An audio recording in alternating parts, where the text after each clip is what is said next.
qui est extraordinaire, c'est qu'on a des doigts qui sont des outils merveilleux.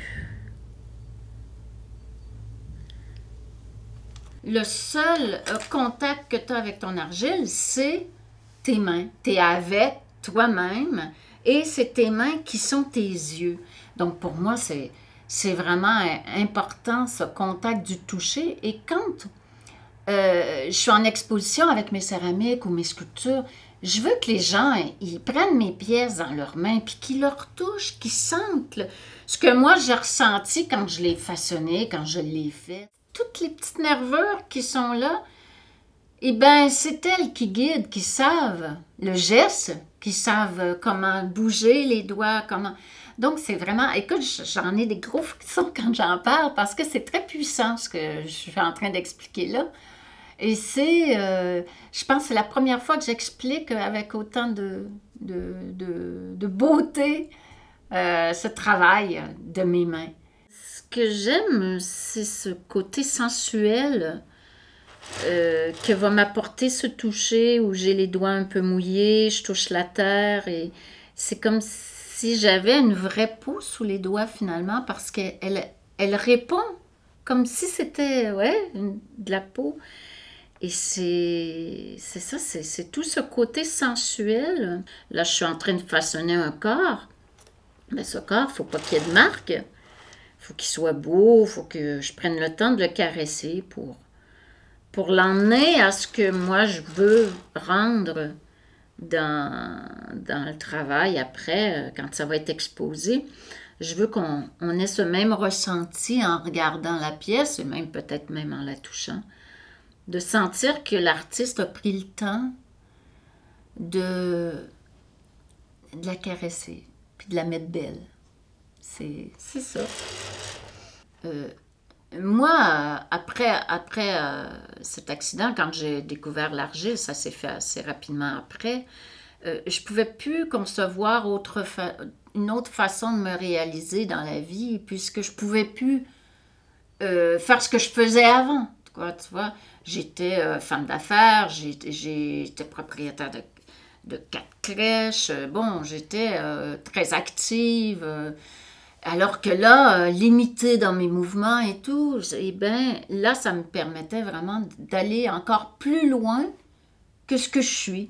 Tu vois, là, mon corps est là, mais la créativité me permet d'être là.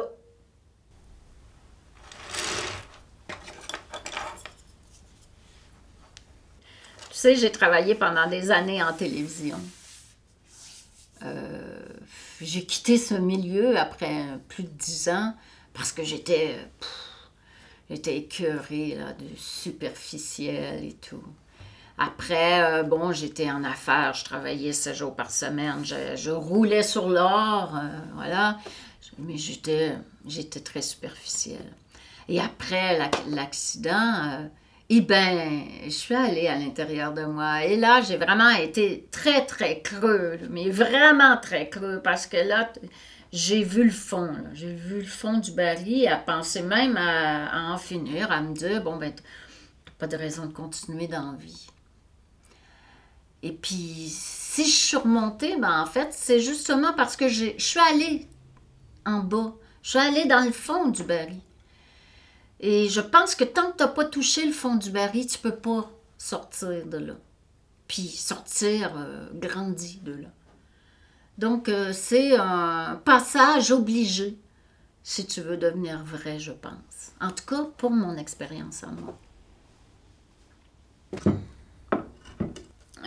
J'enseigne ça fait presque 15 ans que j'enseigne la culture amérindienne et je parle aux arbres.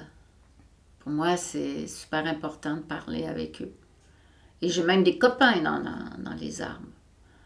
J'ai des copains, puis j'ai vu des gros deuils aussi que j'ai vécu, qui ont duré plusieurs jours, de grosses peines quand l'arbre s'est fait couper. Donc, moi, travailler le bois, pour moi, c'est important parce que c'est de continuer à lui donner une vie. Il va vivre Je vais lui donner, je vais lui transmettre mon énergie, puis il va continuer à vivre. Il va continuer à faire autre chose. Il va avoir une autre vie. Et en forêt, j'ai des sculptures qui sont faites sur des arbres enracinés, tu sais, parce qu'il nettoie la forêt et certaines forêts, certains endroits, ils proposent à des artistes de venir sculpter ces arbres debout, tu vois. Et c'est drôle parce qu'après quelques années, tu retournes voir tes sculptures, et ben, ils ont changé. Ils ont des branches qui ont sorti, ils ont des feuilles, ils ont plein de choses. Donc, ils vivent, puis ils ont une âme.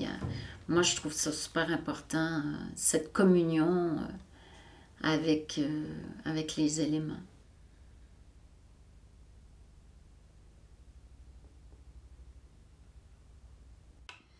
Qui est le fun, tu vois, ça n'a pas de limite finalement, la créativité. Ça t'emmène dans toutes sortes d'univers. Puis bon, il faut dire aussi que ce qui aide, c'est que moi, mon univers à moi, est assez grand, là. Puis il y en a pas mal. Puis je fais tellement de choses aussi.